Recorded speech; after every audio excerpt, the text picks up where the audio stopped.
Welcome home, traders and investors. There are limitless opportunities in the market, but the problem is that some of you seem to be attempting to catch too many of them. So let's talk about ways to stop overtrading, because I know that doing things like this is hurting your self-confidence. Overtrading isn't always a strategy problem. Typically, it's actually a nervous system problem. So let's talk about not just what you see on the chart, but who you become while you're trading. Doing things like trading can basically hold up a mirror and show you yourself. And anything that you're carrying with you will be exposed. So if you're already having issues with things like patience, fear, greed, lack, or discipline, then trading will bring those things to light even more. It will show you whether you really trust your plan or whether you're just hoping, chasing, clicking, and reacting. And overtrading tends to be something that I see both new and experienced traders both struggle with. They're taking too many trades in a day, and it tends to not be part of their original plan. It can be driven by FOMO. Typically happens after their emotions are already activated, or after they already know deep down that they should probably be done for the day, but keep going anyway. Sometimes it's fueled by revenge trading after a loss, or sometimes it looks something like giving back profits because they wanted just a little more and then that went left on them. Overtrading can look like jumping into a setup that does not meet your typical rules because you don't want to miss the move. It's when you're taking 5, 10, 15 trades when your plan really only called for 1 or 2 quality setups. And a lot of the time, overtrading does not feel reckless in the moment because your brain will try to justify it by telling you things like, I'm being productive, I'm trying, I'm focused, I'm just going to make my losses back. I know that I can catch this next move. Then the next thing that you know, you're looking at your P&L in the red and wondering what just happened. So please remember that more trades don't always mean like more money. Sometimes more trades just means more emotional decision making, an increase in exposure, more brokerage fees, mistakes, stress, and more opportunities to break your own rules. And this is why we have to talk about it from a mindset perspective, because overtrading is not just about the chart. It is about what is happening inside of you while you are watching the chart. So first, you can ask yourself something like, what is actually triggering me right now? Because a lot of traders think that they are overtrading because they found another setup. But sometimes the truth is that you're actually just bored, frustrated, attempting to force yourself to make a certain amount of money, attempting to prove something, just need to feel like you're right, or looking to feel like you're in control. And when you don't take the time to stop and identify the emotion that fuels you into overtrading, then that emotion continues trading for you.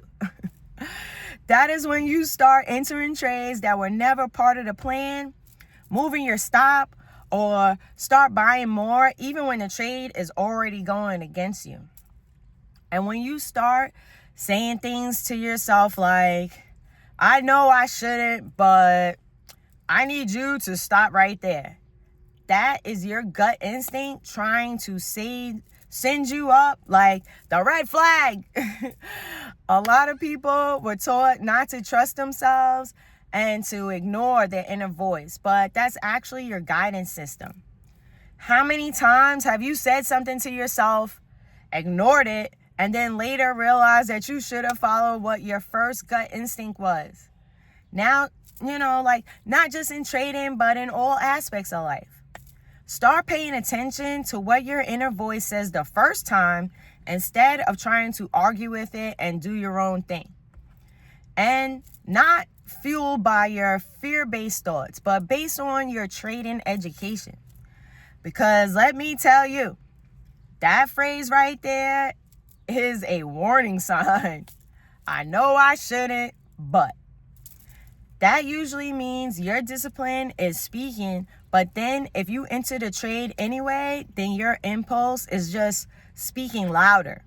So you can stop and ask yourself something like, am I taking this trade because it meets my plan or because I am trying to change how I feel? Because if you are trading to escape a feeling, that is no longer disciplined trading. Trading on emotions is exactly what the market wants to see because they're more than happy to take your money. And please do not carry things like shame because most traders have fallen into overtrading at some point. But starting to recognize it for what it gives you, starting to recognize it for what it is gives you your power back because now you know exactly what to work on. You can also try creating a daily trade limit. And that is important. That's an important one for the people that tend to overtrade. So before your day even starts, establish how many trades you're going to allow yourself to take for the day. You want to decide what that number is before your emotions start getting involved. Because when the market is moving, candles are flying, and your adrenaline is up, that is not the time to start negotiating with yourself. You need your rules already established and written down. For example, you might say, today I am allowed to take 2 high quality setups. If both fail, I am done. If I hit my goal, I am done. If I break a rule, I am done.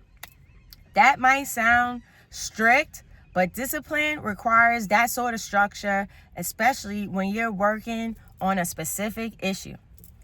And structure protects you from making emotional trades, especially because if you think about it, the version of you before the market opens and the version of you after a loss are typically not the same version.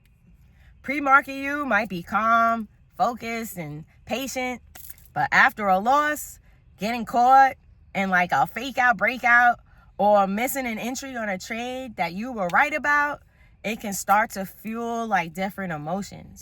And then that version of you might be the one that wants to start revenge trading or to chase trades that you already missed a good entry on in an attempt to force the market to give you your money back. So having these types of rules is what helps protect you from doing permanent account damage from an emotional, just like a temporary emotional state.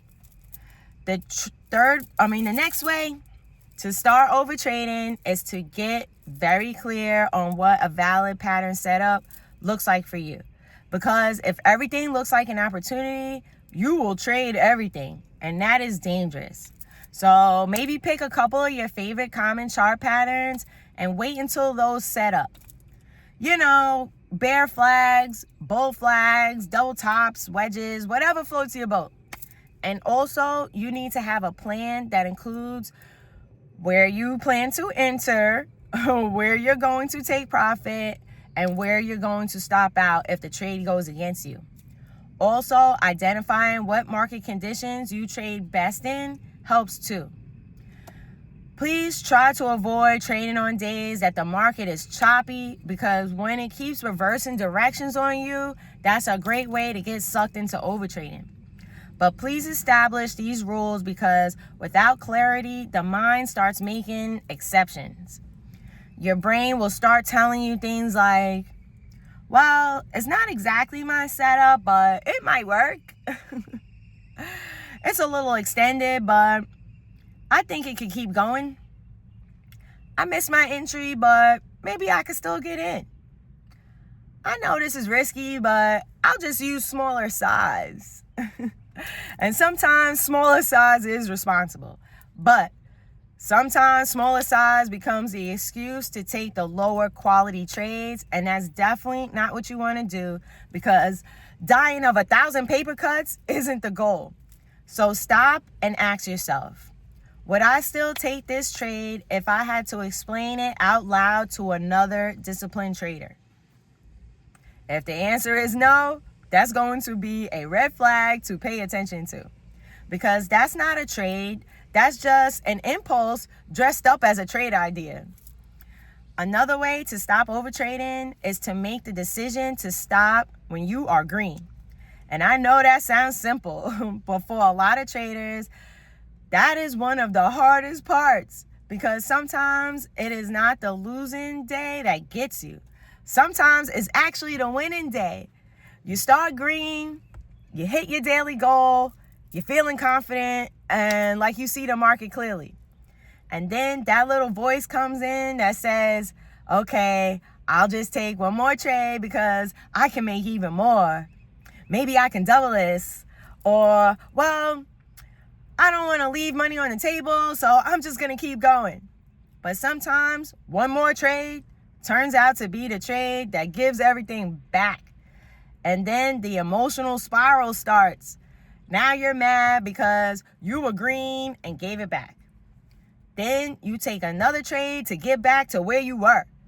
Then that trade doesn't work out either. And then you're sitting there staring at a red P&L. And now your day shifts from trading your plan to beating yourself up because you let a green day go red. Doing that repeatedly will definitely take a wrecking ball to your self-confidence. So one of the most powerful things that you can practice is walking away. Not because there were no more opportunities, but because you met your daily goal. Celebrate because you got off early and now you have something, some like free time to go do something that puts a smile on your face. A trader who has the discipline to walk away green is building a very powerful trader identity. You are telling yourself, I do not need to squeeze everything out of today. I trust that there will be more opportunities tomorrow. And that mindset is everything. Okay, next. Another way to stop overtrading is taking a break after a loss. Not every loss means that you did something wrong. Losses are a part of trading. We all know that trades can fail even when you followed your plan. Plus, the way that this market tends to trade on these random news catalysts can tank your trade in a matter of seconds when it wasn't a chart reading error on your part. You just got caught in some news-driven algo reaction. But the danger is what happens after the loss. Because after a loss, your nervous system can be activated. Your body may go into fight or flight mode without you identifying that that's actually what's happening. You might feel it in your chest, the tension in your shoulders, tightness in your stomach, etc. And when your body is in that state, your decision making can shift. Now you're not calmly reading the chart, you're trying to find relief from those feelings. So make yourself a rule for after you have a loss. Something like after a loss, you go take a walk. Preferably outside, weather permitting, of course. You can do some of the breathing exercises that I teach you guys. Write in your journal or anything that you can think of that puts a smile on your face. And please don't let it be something like watching the news or anything else that is based in things like lack, fear, anxiety, anger, stress, drama, violence, etc. Find something uplifting and positive to do. But whatever you do, remember that taking that pause matters because it interrupts the pattern. Overtrading often happens when there is no space put between the trigger and the action. The trigger can be a loss, and then the action is you immediately jumping right back in. Or the trigger could be that you missed your entry, and then the action is placing a trade that's actually a chase. Or it could just be boredom, and then the next thing you know, you're forcing a trade. But when you take the time to stop, you give your higher self time to come back online and make clearer decisions. You give your discipline a chance to speak and your plan a chance to take the lead. And remember that it's important how you speak to yourself. If you're running a negative self-talk narrative in your head, and in my personal experience, a whole lot of you are, then that will fuel things like overtrading too. So repeat after me. Say it in the mirror, write it in your journals, feel the happy emotions as you do it. Say, I am a disciplined trader. I wait for my trade to be a grade A setup. I choose patience over pressure. There are limitless opportunities in the market, and I do not need to catch every move. I protect my capital with peace and wisdom. I respect my trading rules at all times.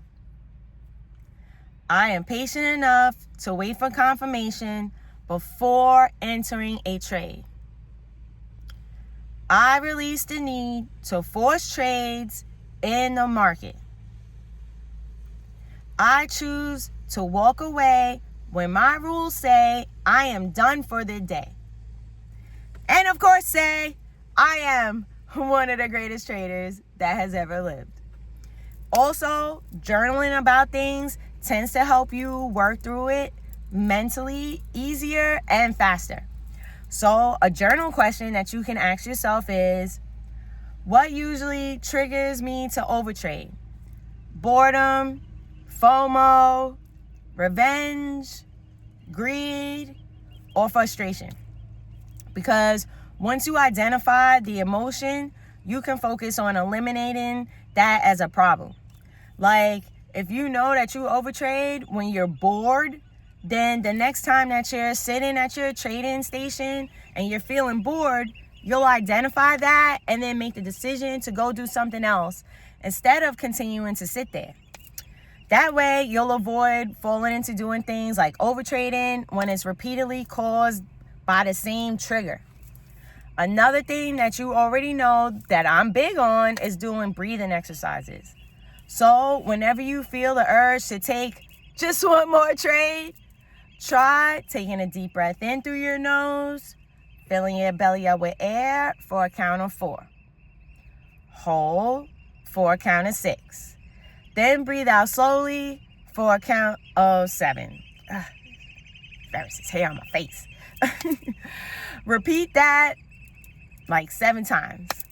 Then say, I do not have to act on every urge, and I can choose to protect my account. Then ask yourself, is this trade a grade A setup? And do I have a plan of where to enter, take profit, and stop? If the answer is no, then get up and walk away. And I have more that I want to talk to you about when it comes to overtrading, but it's all too much to put into one video, so I'll do another one on this topic again. So if you struggle with overtrading, I want you to remember that you are not things like broken or hopeless. There are a lot of traders that do this, so you are not alone. But I really want you to try to identify the emotions that are triggering this so that you can catch that part. Because the market will keep showing you the emotional pattern that's within you until you decide to change it. And the goal is not to be perfect. We have never needed to be perfect. The goal is to become aware faster, reset faster, to have the discipline to get up and walk away and not fall for the game instead. To plan, to have your plan be more consistent, intentionally protect your profits, and remember that quality over quantity concept, that applies to trading too. You don't need to catch every trade, you just need to catch the right ones. You cannot control the market, and you don't need to force trades that aren't actually there. And please don't feel like you have to prove that you're a real trader by trading all day, every day. Taking 1 billion trades a day isn't required to be able to call yourself a trader. You need to build trust in yourself through discipline. So before you take that next trade, breathe. Ask yourself, Does this meet my plan? Am I calm? Do I know my risks? Am I trading from discipline or emotion? And if the answer is not clear, maybe the trade is not either. By protecting your account, you also automatically protect your peace. Because we are not here to just trade. We are here to learn and grow. And together, we are becoming disciplined, confident, and patient traders. And if you made it to the end of this video, then please remember to hit the like button. And if this video made you smile today, then please pay it forward by doing something to make someone else smile too. I believe in you and your ability to do this. I'm so proud of you. I'm so grateful for you. I love you. And remember to spread love and stay blessed.